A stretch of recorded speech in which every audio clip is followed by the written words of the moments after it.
agora Sub40, o programa de entrevistas de Ópera Mundi com Breno Altman. Boa noite a todos e a todas. Hoje é 10 de março de 2022. Começa agora mais uma edição do programa Sub40, a primeira da temporada 2022. Nosso propósito é entrevistar convidados e convidadas que representam uma nova geração de lutadores, pensadores e realizadores. Homens e mulheres de até 40 anos, às vezes um pouquinho mais, que são referências no mundo do trabalho, da cultura do esporte, das leis, da comunicação e da política. Nossa convidada dessa semana é Preta Ferreira. Multiartista e escritora, ela é importante ativista do movimento Sem Teto do Centro e da Frente de Luta por Moradia em São Paulo. Também teve uma destacada participação na campanha Lula Livre, como âncora dos programas de vídeo dessa jornada pela liberdade e inocência do ex-presidente. Preta acabou de lançar, pela editora Boitempo, o livro Minha Carne, Diário de uma Prisão. Antes de começar a conversa, gostaria de pedir sua colaboração financeira para a Ópera Mundi. Há 5 formas de fazê-lo. A primeira é a assinatura solidária em nosso site, operamundi.com.br/apoio. Vou repetir, operamundi.com.br/apoio. A segunda é se tornando um membro pagante de nosso canal no YouTube, clicando em Seja Membro e escolhendo um valor da sua opção. A terceira é contribuindo agora mesmo com o Super Chat ou Super Sticker. A quarta é o Valeu Demais, que funciona como Super Chat, mas quando você estiver assistindo o vídeo gravado. A quinta é através do Pix. Nossa chave no Pix é apoie@operamundi.com.br.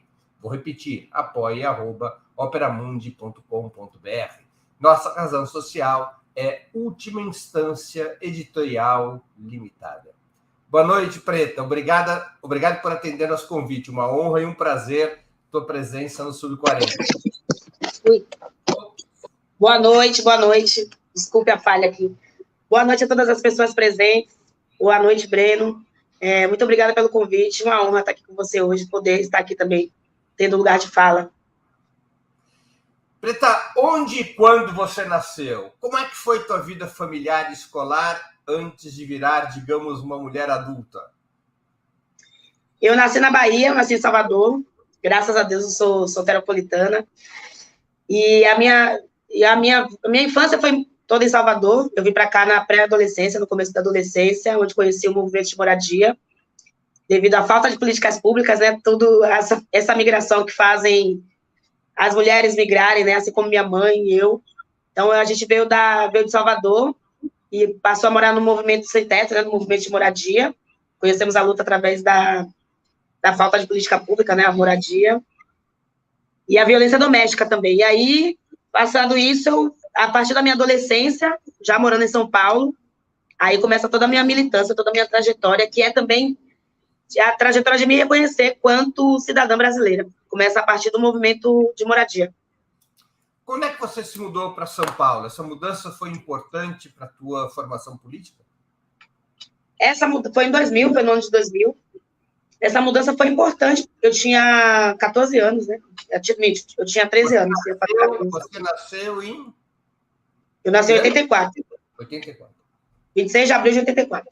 26 de abril de 84. E aí, no movimento Sem Teto, eu descobri o que era direito, eu descobri o que era ser um cidadão, eu descobri o que era ter um título, eu descobri sobre tudo, porque a minha formação política veio de movimento Sem Teto.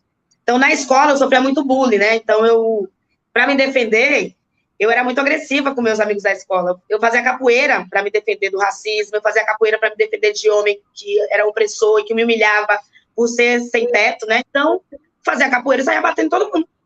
Era a minha legítima defesa. E aí, um dia, eu decidi fazer um evento nessa ocupação, né? Eu, adolescente, decidi fazer uma festa junina. E aí, chamei os moradores, meus amigos também, que sofriam as mesmas coisas que eu na escola. Era a Escola Caetano de Campos, aqui na Consolação. E aí, cada um montou uma barraca de uma comida diferente. Chamamos os alunos da escola, os próprios que eram preconceituosos com a gente. chamamos o entorno e a gente acabei que através da cultura rompi uma barreira do preconceito também, né? E descobri sobre que cultura também é um direito. Então, foi através do movimento social que a minha formação política veio. De alguma maneira, a sua formação política passou pela experiência familiar? Como é que é ter uma mãe militante como Passa pela experiência familiar, porque a minha mãe que iniciou nessa luta, né? A Carmen Silva que começou toda essa jornada. E ela veio também pela ausência de proteção social. Ela veio agredida, ela fugiu, né, do meu pai e teve que deixar os filhos para trás. Então, ela passou a morar na rua. Carmen passou a dormir em albergues. E aí, depois, ela conheceu o que era um movimento social e, depois disso, ela fundou o próprio movimento dela. Então, a minha formação vem de casa. Vem através de uma mulher preta que sofre todas as violências domésticas e social que as mulheres ainda sofrem até hoje, principalmente as pretas, que moram em periferias. E, através disso, através da Carmen, eu conheci o que era movimento social. Ela deixou os filhos para trás, depois foi buscar os filhos. E aí, a partir dali, a gente começou a luta, iniciamos a luta juntas, né? Ela que me ensinou. Devo toda essa experiência a ela. O motivo da mudança da sua família da Bahia para São Paulo foi tua mãe fugir das agressões do seu pai? Violência doméstica, né? Então, para não fugir, ela fugiu para não morrer. Qual era o trabalho da tua mãe e do teu pai na Bahia? Minha mãe era professora, trabalhava numa empresa de ônibus também como contadora. Meu pai sempre foi comerciante local, né? Sempre trabalhou como comerciante. Pedreiro também. Você manteve contato com seu pai? Sim, ainda mantenho. E você tem irmãos? Nós éramos em 8, né? Acabei de perder uma irmã para a Covid, a Lorena. Então, agora somos em 7. E você, depois do Caetano de Campos, você seguiu vida escolar? Depois do Caetano de Campos, eu fui para a faculdade. Para entrar na faculdade, eu trabalhava em 2 empregos. Eu trabalhava numa pizzaria. Não, trabalhava no escritório de advocacia durante o dia. Aí ia para a faculdade. Da faculdade, eu ia trabalhar numa pizzaria. E da pizzaria eu ia para casa. Então, eu trabalhava em 2 empregos para pagar a faculdade, porque manhã tinha 8 filhos, né? Primeira filha numa faculdade, eu não tinha condições de pagar. Então, eu sempre somei na renda familiar. Então, a minha contribuição foi estudar, porque ela sempre incentivou. Eu fiz publicidade e propaganda, fiz marketing.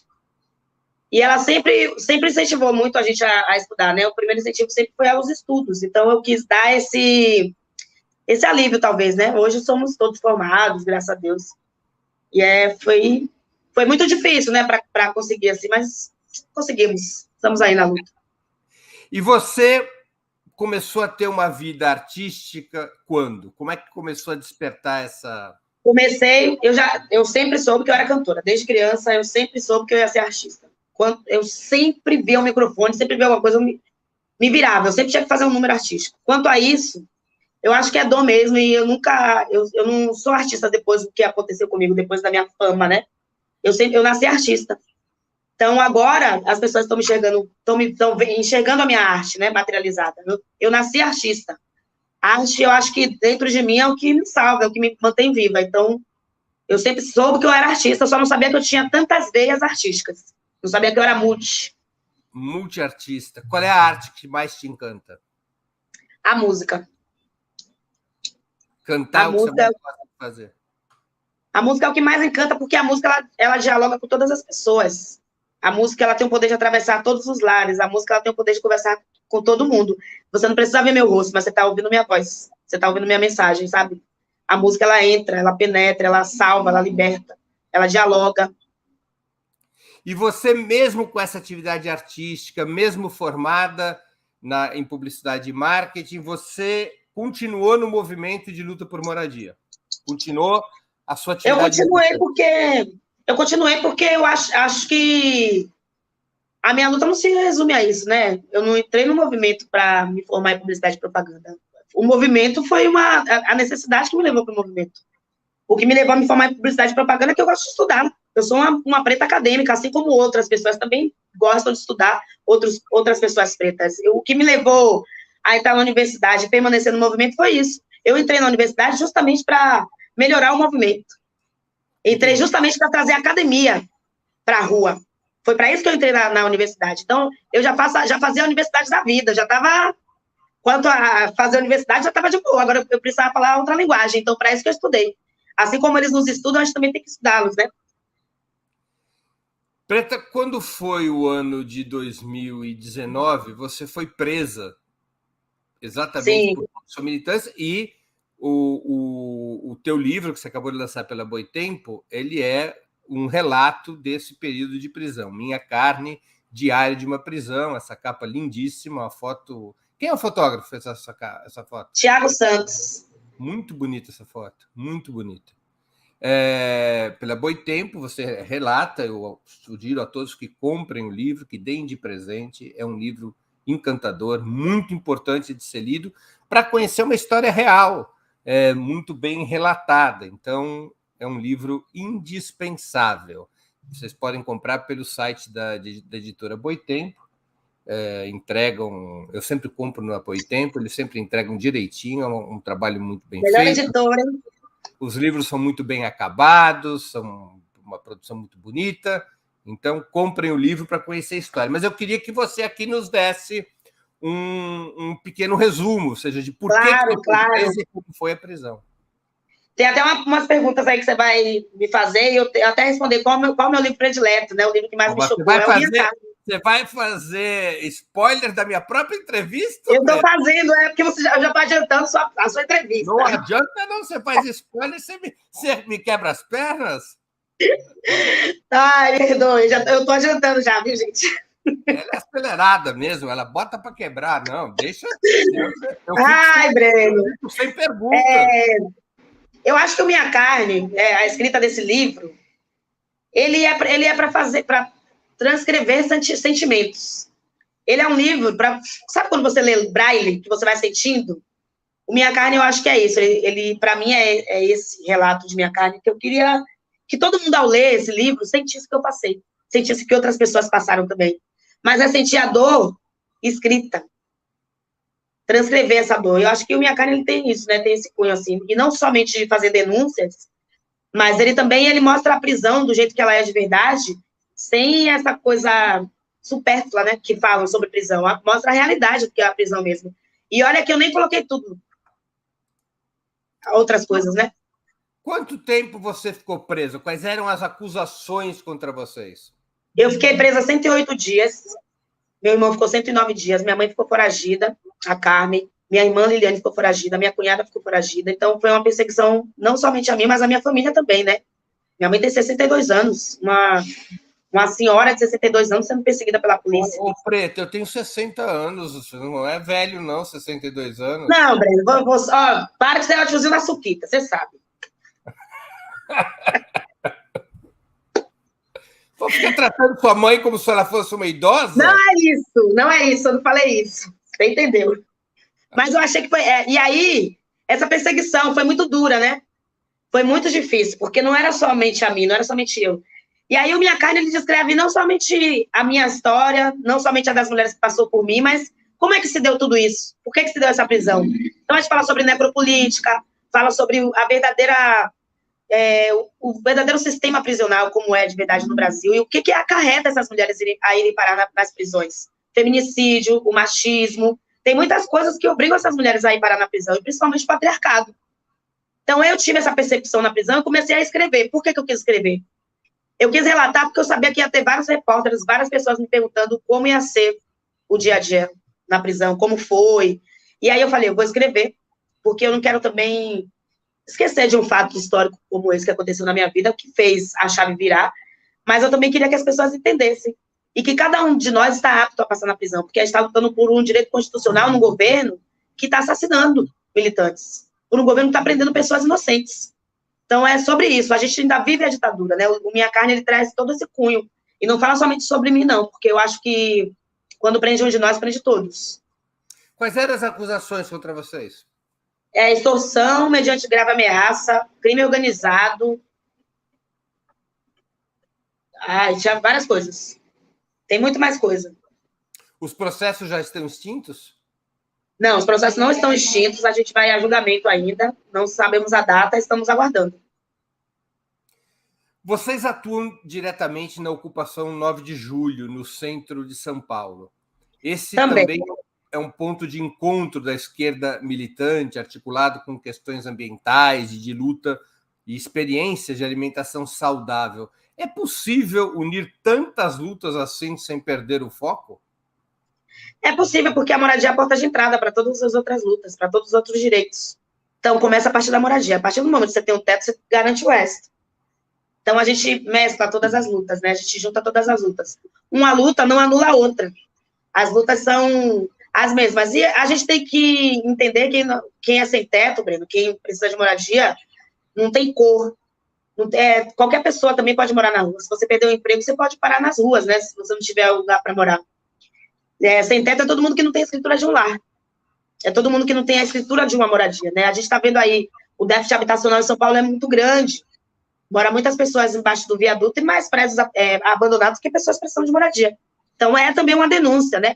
O movimento social, o MSTC, é um movimento que como é que eu posso dizer? É um movimento que, além de ser ético, é um movimento que, juridicamente falando, se a gente for ver o jurídico mesmo, é um movimento que é o mais correto do que quem está no governo e não garante o direito constitucional à moradia.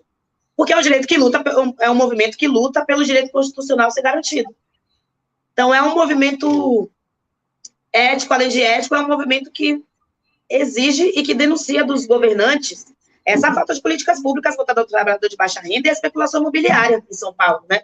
Muito grande. Além do prédio da ocupação 9 de julho, a gente tem 5 ocupações e agora a gente vai entregar o Cambridge, que é na Avenida 9 de Julho, que foi reformado. Exatamente, o antigo Hotel Cambridge agora vai ser moradia para 122 famílias. Tem um filme, né, sobre o Hotel Cambridge. Tem um filme de Eliane Café chamado Era o Hotel Cambridge, que conta a história de pessoas refugiadas, não somente do Brasil, né, mas de todo mundo, e do movimento de moradia, mas de um jeito de verdade. Não desse jeito que a gente vê aí, né? A gente sabe como é a manipulação. Agora, como é que a Covid afetou o movimento por moradia? Olha, o Covid só fez a gente trabalhar mais ainda, porque a gente iniciou o Instituto Casa Verbo, né? Que saiu distribuindo aí cestas básicas e marmitas. A gente trabalhou bastante nessa pandemia, até porque a gente sabe como é as periferias, a gente sabe como que funciona, como que é o atendimento nas periferias. Então, não tem, o acesso não chega. Então, a gente iniciou, junto com o MSTC, o MST, uma campanha chamada Luz Como Quem Cuida, que agora chegou no almoço, né? Todas as quentinhas as pessoas compravam do almoço, que existia na ocupação, automaticamente doava duas, para pessoas em situação de vulnerabilidade social durante a pandemia. E o projeto ele ficou muito grande, muito vasto, né? A gente deu continuidade. Ainda continuamos. Durante os almoços ainda existe a mesma campanha. Se você comprar uma marmita, automaticamente você doa 2. A mesma comida que se come, que o povo, os visitantes, que quem mora na ocupação come, as pessoas que moram em situação de rua comem também, igual. Temos a opção vegana e temos a opção carnívoro, que o cardápio é duplo, né? Então, esse mesmo prato a gente distribui em diversas comunidades aqui de São Paulo, né? A campanha ainda continua e a gente está aí ainda. A Covid afetou muito porque muitas pessoas perderam o emprego, muitas pessoas ficaram sem ter o que comer, então a gente se preocupou também muito com a saúde, né? A gente tem aí as UBS que atendem dentro das ocupações, porque a gente se preocupa demais com a saúde. O principal fato das pessoas irem parar nas ruas ou o que é muito caro também é o remédio. A comida é menos cara que o remédio, então a gente se preocupa mais com isso.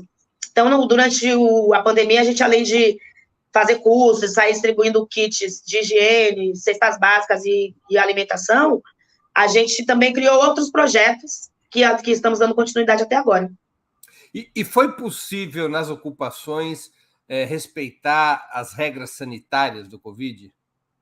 Sim, nas ocupações do MSTC foi possível, até porque lá dentro tem formação política, né? A gente precisa formar politicamente as pessoas para conviver em sociedade. E para mostrar também que movimento social não é empregado. Que quem está ali na diretoria ou quem está ali na assistência como assistente social não está ali para ser empregado. Cada um tem que fazer, é um movimento. É movimentar-se. Então, o líder de movimento, Breno, ele não é responsável por um adulto de 50, de 30, de 40 anos. É um morador de um prédio. Acho que cada um tem que ter sua consciência, né? Mas, além disso, a gente procurou muito cuidar sobre essas coisas, né? Cuidar das pessoas, mas enfatizando também que não somos responsáveis pela vida das pessoas, que aí se torna babá, empregado, não se torna liderança. A luta é para fomentar essas pessoas para que elas lutem pela sua moradia, mas que elas sejam capazes. Então, a gente capacita essas pessoas. Como é que a questão racial entrou na sua vida de militante? A questão racial entrou na minha vida, eu acho que quando eu me descobri preta, né? Quando eu me descobri que eu era uma mulher preta no Brasil. Mas quando puxou mais forte ainda foi, acho que 2017, 16, 17. Eu sempre sofri racismo, mas sabe quando você não admite que é racismo, sei lá, não enxerga, né? Mas aí a leitura também me libertou muito, né? Ler outras mulheres pretas, entrevistas, estudos. Então, acho que isso me possibilitou. E a música também, né? Me possibilitou a entender sobre isso. Cantoras também, como Elza, como Bia Ferreira, que falam sobre essa questão racial, outras mulheres que falam sobre isso, me possibilitou a enxergar esse meu lado também. Além disso, de abolicionista penal, né? De entender mais sobre isso. Preta, como é que você foi parar na apresentação do programa Lula Livre? Como é que você via a prisão do Lula? A participação direta na campanha de liberação impactou na sua atividade política? Nossa, impactou muito. Era muito difícil para mim, às vezes, dar aquelas notícias, né? Era quando eu tinha que ler o roteiro para falar, além de ler o roteiro, eu tinha que estudar sobre aquilo, né? E eu acho que o Boletim Lula Livre, ele me possibilitou também muito a entender sobre o que é realmente essa política desse país. Eu fui realmente uma aluna do PT. Eu fui a juventude do PT, que sou a mulher que eu sou hoje, politicamente falando, eu tive a formação do PT. O Boletim Lula Livre que eu apresentava, não era só ler o roteiro. Eu tinha que entender o que eu estava falando. Então, eu ia estudar política. Eu ia estudar porque eu queria entender e colocar ênfase no que eu estava defendendo. Eu queria saber o que eu estava defendendo, porque era meu rosto que estava ali, né? Eu era a cara do Lula naquele momento, então eu tinha que saber o que eu estava falando. Era uma responsabilidade muito grande, né? Por sinal. Né, Breno? Eu não tenho responsabilidade nisso. Vocês que me jogaram na fogueira. Preta, como é que é ser uma mulher negra vivendo sob um governo tão racista e machista quanto o de Bolsonaro? Retomando o tema do nosso programa de hoje, como lutam as mulheres negras nessa situação? Olha, se já era difícil ser negra nesse país, com Bolsonaro, meu amigo, Deus me livre. Não há descrição para falar o que é esse desgoverno desse homem. Não tem como descrever, sabe? E Bolsonaro ele tem um plano. Ele tem um plano de destruir o país, de destruir a nação e de enriquecer a família dele, que é isso que ele está fazendo, né? Não dá para descrever o que... Bolsonaro não faz nada pelo país, gente. Já começa por aí. Você imagina morando num país que é racista, que o cara me compara com uma saca de arroba, cujo presidente é Bolsonaro. Imagina meu desespero, sendo mulher. Eu não tenho domínio sobre o meu corpo, porque quem decide são homens. E homens brancos, né? Então, meu corpo é um alvo. Para sair na rua, eu tenho que sair protegida, porque no Brasil, nesse governo de Bolsonaro, eu sou um alvo mais fácil do que já era. Você acha que, de alguma maneira, o racismo do governo Bolsonaro é planejado? Ele tem uma função de unificar uma parte da sociedade sob um discurso reacionário? Tudo no governo Bolsonaro é planejado, Breno. Tudo. E o racismo, principalmente, porque tudo começa a partir do racismo. Quanto mais ignorante, somos 56% da população. Quem é rico? Quantos por cento? 1%. Quem é que está sendo escravizado? São essas pessoas pretas, são essas pessoas pobres, são os periféricos. Quanto mais essas pessoas estiverem ignorantes, mais fácil de serem manipuladas. A gasolina está R$8 e a galera não está entendendo o que é isso. Quanto mais ignorante for o cidadão, for o preto, os caras estão lutando para tirar cotas. E isso não é racismo? Agora, você acha, do outro lado da situação, que o racismo ajuda o Bolsonaro a mobilizar parte da população branca? Com certeza. Porque quem votou nele é racista, é machista, é homem que bate mulher. Quem votou em Bolsonaro é todas essas pessoas que não prestam. E racista está incluso. Nazista, racista. E o dinheiro está com essas pessoas. São essas pessoas que, além disso, fomentam esse governo. São esses os empresários. São esses homens que usam a suástica nas suas lojas, né? É o velho da Havan, né? É esse povo aí. Esse povo não é racista? São essas pessoas que financiam o governo Bolsonaro. Bolsonaro é racista, porque os financiadores dele também é racista, é nazista, e eles não estão nem aí. Toda hora você vê esse povo fazendo símbolo de nazismo no governo Bolsonaro, gente. Essa força política do racismo, essa expressão social do racismo como força política, te surpreendeu no governo Bolsonaro? Ou você, antes do governo Bolsonaro... Jamais, porque o racismo ele existe em qualquer lado. Não me surpreende nada, porque todos os brancos são racistas, já começa por aí. Então não me surpreende, porque o racismo, quando eu digo que todos os brancos são racistas, é porque usam dos benefícios, né, do racismo. Todos os brancos usam dos benefícios do racismo e não devolvem nada para os pretos. Não só o governo Bolsonaro, mas a gente tem que ver outros governos aí também, né? Qual é a porcentagem que a galera preta aqui no Brasil está recebendo? O que o governo está fazendo pelo povo preto? Cadê? Por que não tem a maioria das pessoas que está aí nos parlamentos não são pretas? Onde estão essas pessoas? Por que preto não está ocupando essas cadeiras? Por que preto, e o preto que ocupa é assassinado, é preso, tem que fugir do Brasil? Então, o racismo, ele está em todos os lugares, em todos os governos. A gente tem que ver qual é o governo que está lutando contra o racismo. Literalmente, realmente lutando contra o racismo. Os governos petistas de Lula e Dilma lutaram contra o racismo? Lutaram, sim, e incluíram muitas pessoas e fizeram muitas cotas. Orlando Silva também foi um grande defensor, que trabalhou no governo Dilma maravilhosamente bem. Nos governos petistas, a gente teve as cotas, né? O preto estava inserido demais nas universidades. O que tinha de gente preta nas universidades não era brincadeira. As pessoas pretas falando de carro, de comprar carro, de ir para a universidade. Pessoas com 2, 3 empregos. Uma diferença absurda de governo, né? Benedita da Silva, que faz um trabalho incrível, né? Leci Brandão. Nos governos petistas e nos outros, a gente tinha abertura. O povo preto tinha realmente a esperança de ter seus direitos constitucionais garantidos. O racismo era menos. Agora, o racismo aqui, ele não é mais velado, né? As pessoas não se importam. As pessoas sabem que é crime, mas também não estão nem aí. A cada 23 minutos morre um jovem preto aqui no Brasil.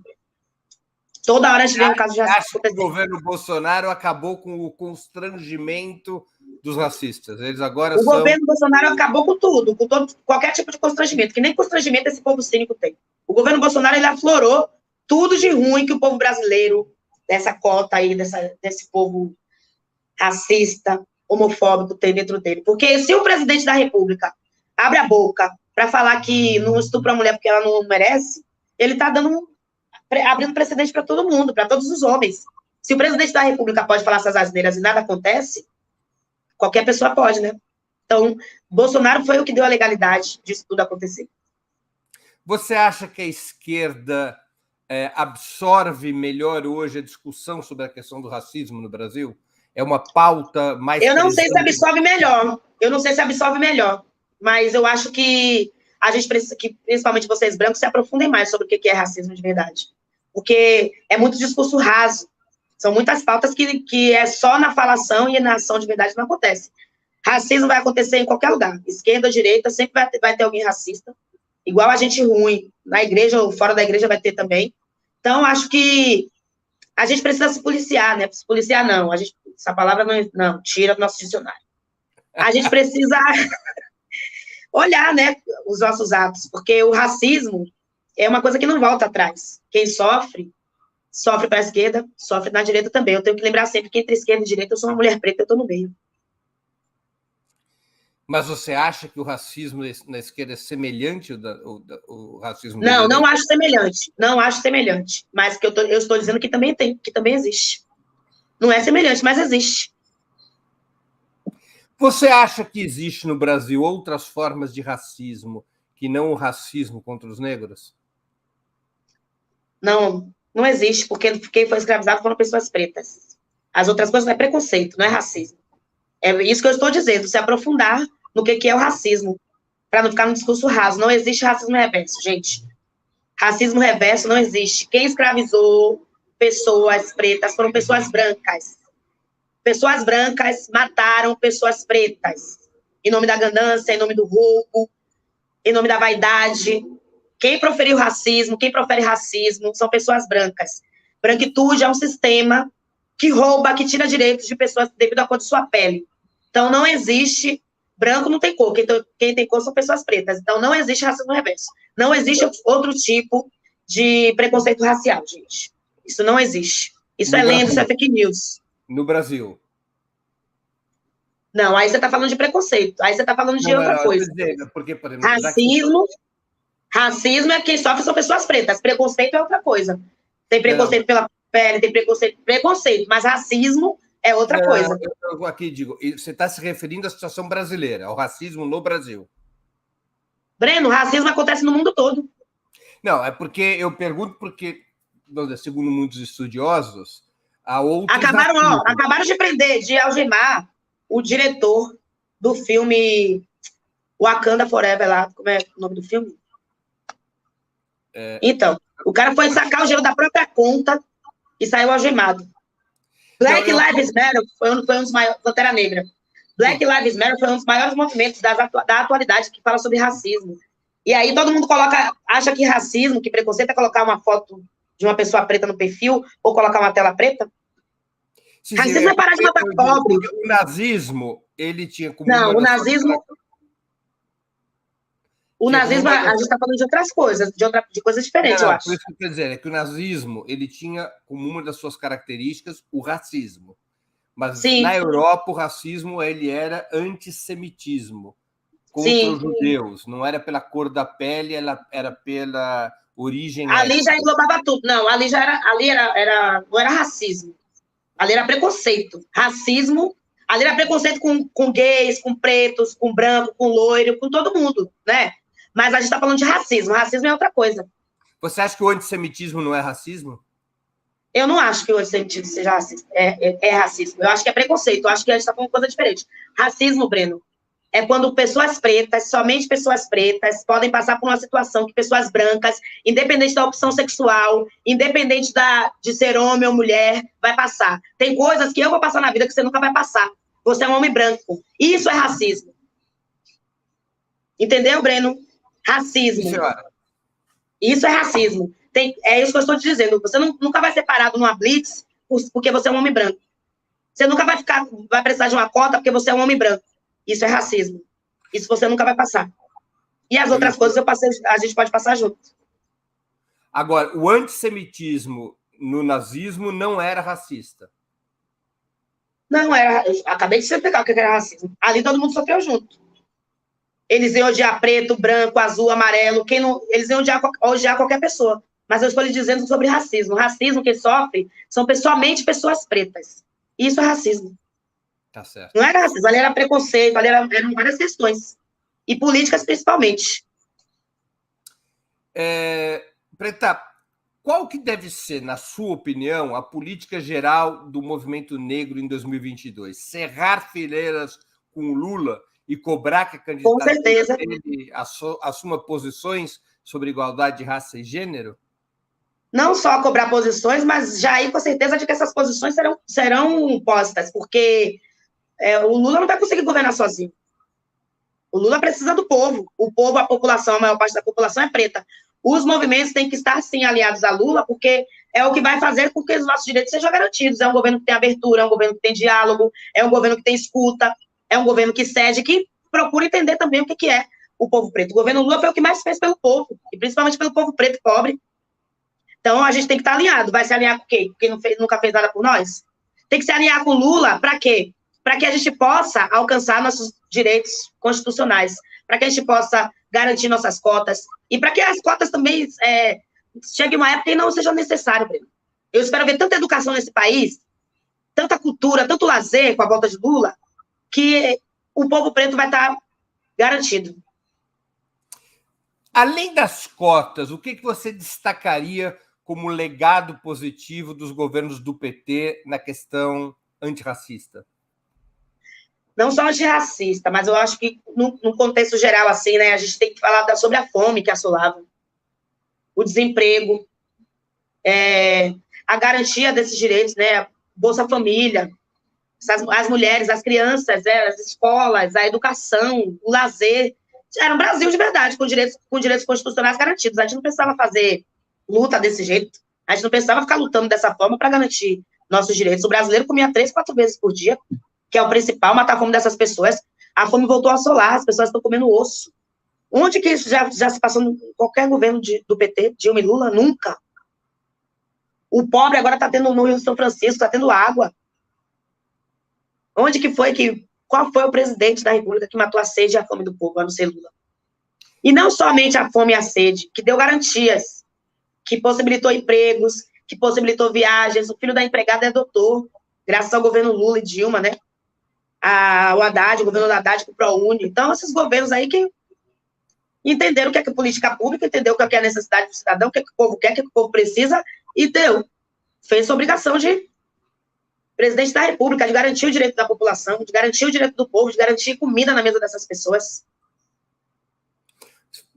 E o que nesta questão da luta antirracista faltou nos governos Lula e Dilma?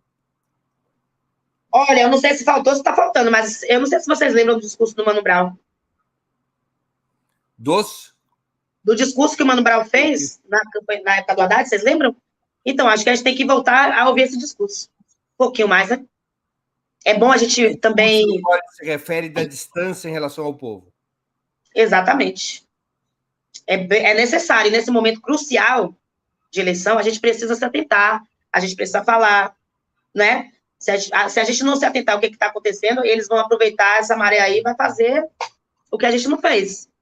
Aí, de novo, entra as igrejas nas favelas, aí, de novo, entra aí por outras vias, esse povo aí. Então, a gente tem que se atentar. Voltem para o discurso do Mano Brown, vamos ouvir aí a base, fechar com a base, que está sentindo muita falta. Estamos vendo aí muitas coisas acontecendo que não está chegando. Não basta somente falar aqui.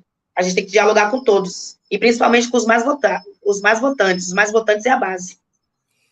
Preta, muita gente ficou surpresa quando o Bolsonaro nomeou para presidente da Fundação Palmares o Sérgio Camargo.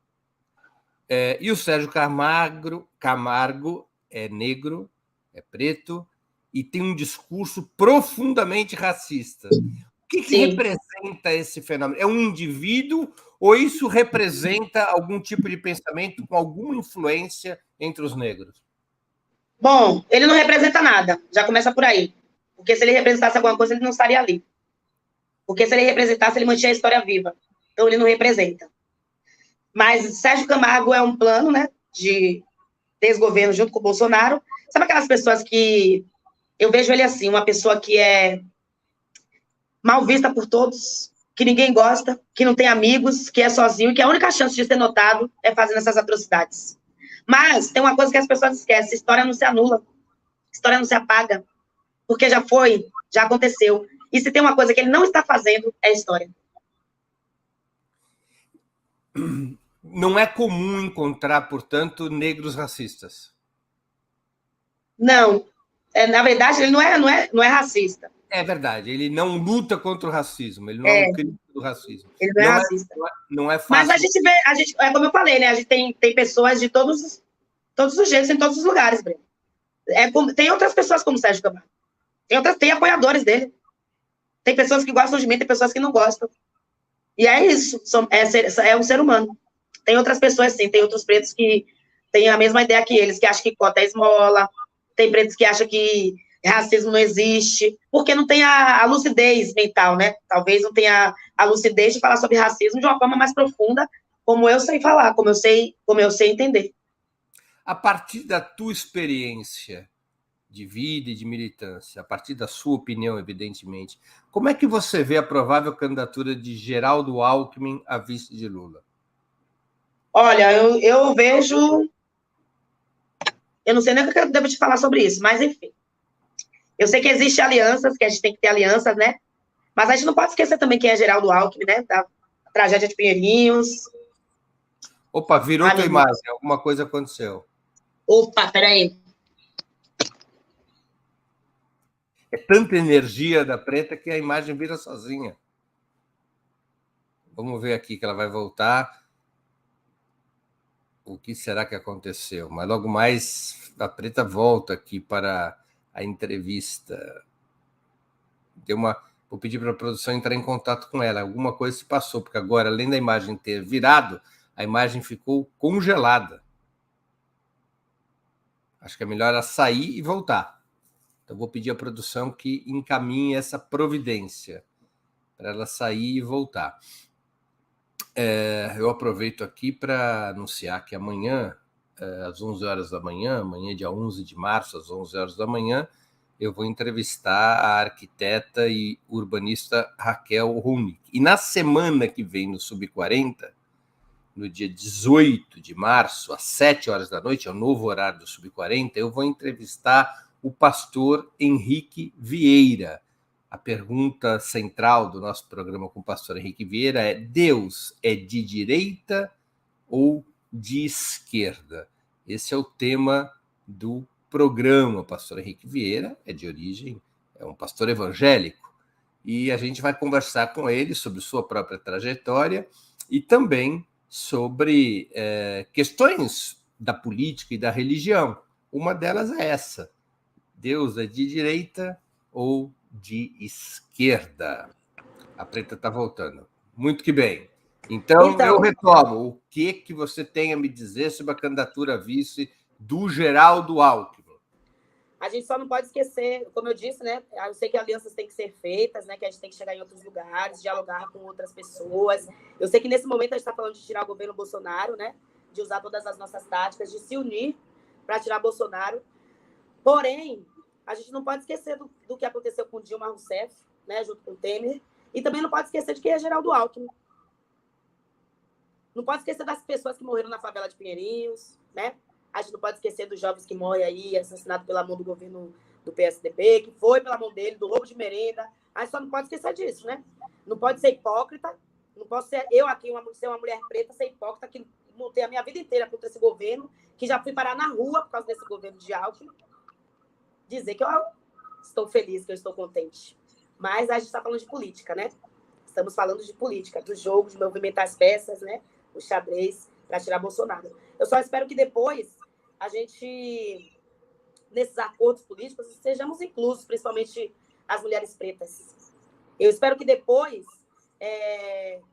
não sei, né? Eu, particularmente, eu não tenho o que dizer se está certo ou se está errado. Eu estou aqui dando a minha opinião, como um corpo político que sou. Passei minha vida inteira lutando contra esse governo desse homem que já fez várias atrocidades. E que, sim, o PT também, por um bom tempo, por muitos anos, foi inimigo do PSDB, inimigo de Alckmin, inimigo número 1. A gente não pode esquecer, não pode passar uma borracha como se nada tivesse acontecido, né? Mas eu espero que o governo derrote Bolsonaro, que a gente ganhe, que Lula seja eleito e que não se esqueçamos das pessoas pretas, das periferias, e que Geraldo Alckmin tome agora consciência das coisas que ele fez e que ele tente consertar. Preta, deixa eu te pedir para você baixar um pouquinho a câmera para a gente se aproximar do... Aí, olha que beleza. Pronto. Melhorou bem. Como é que você avalia as lutas do movimento negro nos últimos anos? Você acha que é um movimento que está ocupando cada vez mais espaço na vida do país? Sim, são movimentos que estão cada vez mais ocupando esses espaços. Mas a gente tem que lembrar também que, às vezes, é através da necessidade, né? Porque não está ocupando romanticamente, como todo mundo pensa. Está ocupando porque tem ausência de direitos constitucionais garantidos. Então, é isso. Os movimentos estão se alcançando através de suas lutas, assim como a grande maioria das lutas no Brasil, do povo preto, se deu através de pequenas revoluções. A gente não pode esquecer que na vida do preto tudo são revoluções, né? Para a gente conquistar as coisas é 2 vezes mais difícil. Então, são através dessas revoluções que nós estamos avançando. A revolução de ter um preto acadêmico, a revolução de ter pretos escritores, a revolução de ter pretos médicos, né? Então, essas também são revoluções que muitas outras mulheres, muitos outros movimentos negros aí anteriores lutaram muito para que hoje pudéssemos estar nessas posições. E você acha que o movimento negro começa a ter uma incidência sobre a vida institucional do país? sobre o muito governo? Maior agora. Eu acho que está assim, eu acho que a gente está ocupando os museus, eu acho que a gente está ocupando as universidades, eu acho que a gente... E não somente como alunos, não, mas como educadores, como peças fundamentais, né, desse quebra-cabeça todo que é o Brasil, e como construtores dessa nação. Então, o movimento negro ele tem alcançado muito, intelectualmente falando, aí a gente tem vários escritores e escritoras negras, tem vários, nas universidades agora estão, né, falando sobre isso, estão estudando sobre isso. Então, acho que há um grande avanço através dessas lutas. Preta, o problema maior é a chamada branquitude ou o capitalismo? O capitalismo pertence à branquitude, né? Então é os dois, é um só. Acabou o capitalismo, acaba a branquitude? Acabou a branquitude, acaba o capitalismo? Ou são duas batalhas? Olha, como eu disse, quem detém a riqueza são vocês brancos, que têm todas as oportunidades, né? Então, o capitalismo, ele faz parte também de toda essa questão racial, porque quem está sendo escravizado de novo é o preto, quem tem o dinheiro é o branco, né? Quem tem as melhores oportunidades é o branco. Então, o capitalismo ele vem junto com o racismo. Então, a branquitude detém o capitalismo. A branquitude é a dona do capitalismo. Então, como é que vai acabar? Só quando tiverem mesmo a consciência de que racismo é crime, que vocês são privilegiados e que a gente precisa ter nossos direitos garantidos. Existe uma burguesia negra no Brasil, já? Claro que existe. Assim como tem nos Estados Unidos, tem um monte de lugar. Claro que tem. Tem pretos riquíssimos aqui no Brasil também. Tem a burguesia preta. Não é burguesia, não. Preto é reis e rainhas, porque a gente lutou muito para ser rico, né? Luta muito, trabalha demais, tem que trabalhar o triplo. Como é que, em geral... Papai, não, meu filho. Preto não tem herança, não. Como é que esses reis e rainhas, já que você assim o chama, se comportam em relação ao movimento negro e à luta antirracista? Bom, eles também são negros, né? Então, automaticamente, eles têm que ser antirracistas. Né? Os que não são é aqueles que andam com o Sérgio Camargo, lá, que é aquele povo doido, que não entende, né? Não, mas existe a opção de não se meter, né? Muitos criticam. Existe, ué. Não é todo mundo que é obrigado. Mas você não deixa de ser antirracista. Você é preto, você vai sofrer racismo porque é preto, tô falando, tá? Vai sofrer isso todos os dias. Então, alguém, não é pelo dinheiro que você vai deixar de sofrer racismo. Eu acabei de falar que o diretor de Pantera Negra foi preso hoje, foi algemado hoje, que quando estava indo no banco sacar o seu dinheiro. Então, não é a classe social. Racismo não é a classe social, não é financeiro. Porque muitos, por exemplo, criticavam no Pelé ele não se envolver na luta antirracista. Então, mas aí tem também tem os pretos também que pensam o seguinte, para chegar no lugar que já está hoje, é tão difícil ter um preto que represente na Globo, que faça... Eu entendo essas pessoas também, porque também não quero perder seus empregos.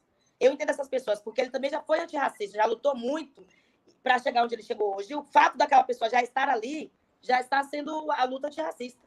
Porque não é todo mundo que chega nesses lugares no topo, né? Não é todo preto que consegue chegar. Então, para estar ali como representante, foi uma pessoa que trabalhou muito, que lutou muito. Porque no Brasil, a vida do preto não é fácil. Você prefere o Pelé ou o Maradona? Eu prefiro o Pelé por causa do jogo. Joga muito. Você já assistiu o filme do Pelé? Você sabe por que o Pelé era rei? Você sabe por que o Pelé era racista? Eu não só assisti os filmes do Pelé, como eu assisti o Pelé no estádio. Jogando. Nossa, que honra, hein? É o maior espetáculo da Terra. Que honra. Pelé jogava demais, você é doido. Maradona também, não posso negar. Eu sou fã de futebol, então... assim, o Pelé aqui e o Maradona aqui, né? Você jogava muito, Precisa de uns 3 Maradonas para chegar num Pelé. É arte, né? Futebol é arte. E o Pelé era o maior espetáculo da Terra. O maior espetáculo da Terra, eu concordo. Ninguém Agora, a parte educacional dele, eu não posso... Já na parte educacional dele, eu não posso falar sobre isso, né? Porque aí é outra coisa. Não quis ler muito, eu prefiro jogar bola. É verdade. Ninguém na sua atividade foi tão perfeito quanto o Pelé. Eu concordo. E a arte dele não pode ser anulada, né? Assim como a história. Não tem como anular. É verdade. Por mais que tentem, né? Por mais Quando você me perguntou se eu vi o filme sobre o Pelé, é esse último documentário em que ele aparece, inclusive, numa cadeira de rodas. É muito bom. Muito bom. E ele me fez refletir sobre muitas coisas também, né? O Pelé, ele foi aclamado rei porque, como você mesmo acabou de falar, ele era o único preto que fazia a arte dele. Nem Garrincha fazia o que Pelé fazia. E aí, todo mundo começou a chamar ele de rei, e ele de rei. Pelé não queria se intrometer nas questões raciais, porque ele não ia ser mais o rei. Então, é aquele, ele acreditou naquele discurso, você é o preto de alma branca. Entendi. Existe o preto de alma branca? Claro que não. Jamais. Preto é preto. Preta, nós estamos terminando a entrevista e vou te fazer as perguntas ping-pong, com as quais eu sempre termino aqui o programa e você já estava fazendo spoiler a respeito. Vamos lá. Ah, eu estava, me perdoe. Está com algum problema no som? Está um barulho? Desculpa, falhou. Está com algum barulho no teu som, agora parou. Bom, prato imperdível, Preta. Olha, eu sou muito comilona, né? Eu não tenho esse negócio de prato imperdível, para minha comida. Eu vou te pedir uma coisinha, Preta, o som está picotando. Eu gosto muito de estrogonofe. Minha comida assim, acho que é uma das Preta, o som está picotando, eu vou te pedir para sair e voltar. Peço à produção que coordene isso com ela, ótimo. A Preta logo volta para as perguntas ping-pong e a gente poder encerrar a entrevista. A entrevista por internet tem dessas coisas, das falhas de conexão. Nós ainda não temos no Brasil uma conexão de alta qualidade o tempo todo. Elas falham por causa da chuva e assim por diante. Um dia a gente vai ter uma conexão mais regular para não termos interrupções como as de agora. Eu aproveito para anunciar novamente o programa Sub-40 da próxima semana com o pastor Henrique Vieira.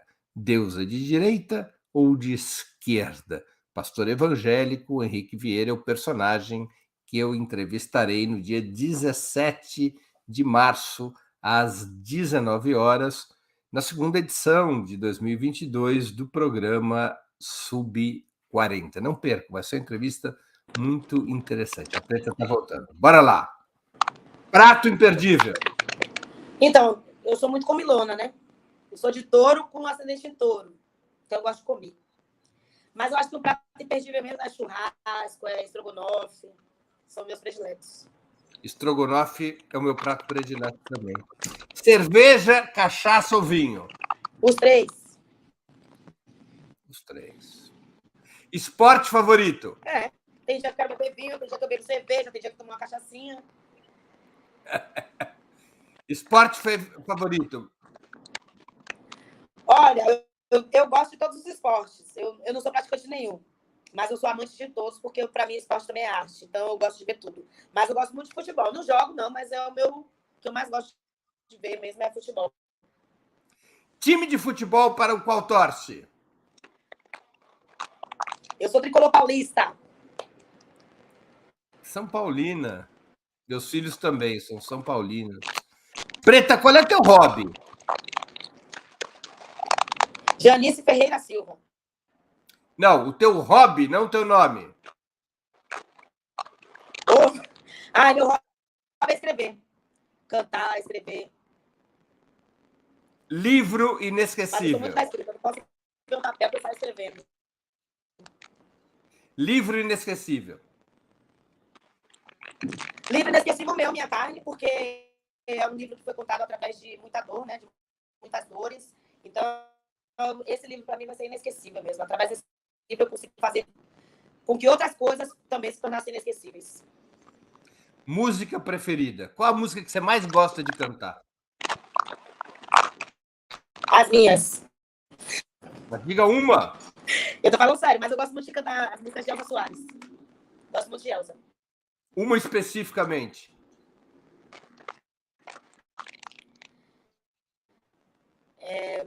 A Minha Carne, uma das músicas que eu mais gosto, e de Elza, Mulher do Fim do Mundo. Você vai dar uma palhinha no Minha Carne? Ixi, aí a entrevista vai ser cara, hein? Eu vou sim.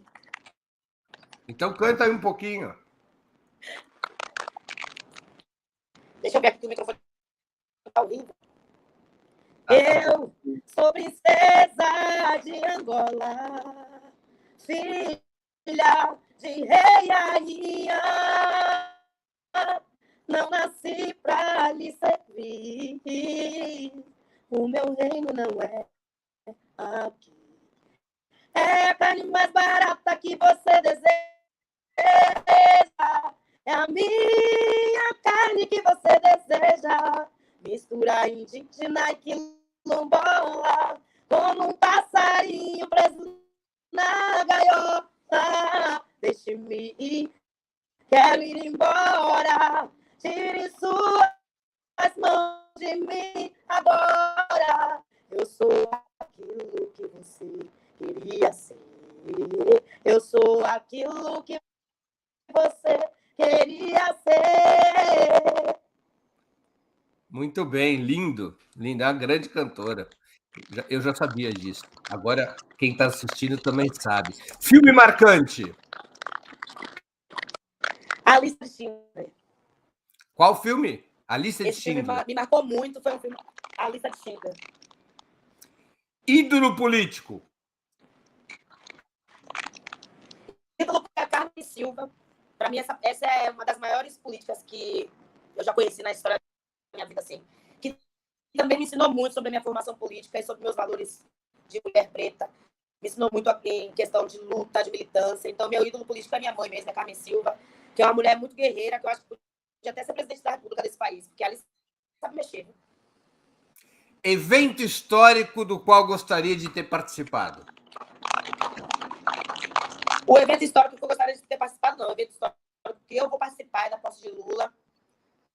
Quando ele ganhar, estarei lá com ele. Firme e forte. Preta Ferreira, muito obrigado pelo teu tempo e por ter participado do Sub-40. Eu tenho certeza que nossos internautas aproveitaram e se divertiram muito nessa hora de conversa. Muito obrigada, viu, pelo lugar de fala aqui, pelo espaço. Você, como sempre, aí me puxando, né? Muito obrigada. Obrigado, Preta. Queria agradecer também a audiência, especialmente os que contribuíram financeiramente com a Opera Mundi, aqueles que se tornaram membros pagantes, assinantes solidários, que contribuíram pelo Pix, com Superchat, com Super Sticker.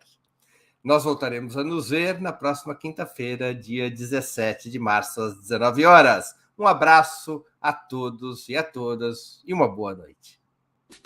Para assistir novamente esse programa, se inscreva no canal do Opera Mundi no YouTube. Curta e compartilhe nossos vídeos. Deixe seus comentários. O jornalismo de Opera Mundi é mantido com o seu apoio. Faça uma assinatura solidária em www.operamundi.com.br. Com um pequeno valor mensal, você nos ajuda no desenvolvimento de um jornalismo independente e de qualidade. Obrigado pela audiência e até a próxima.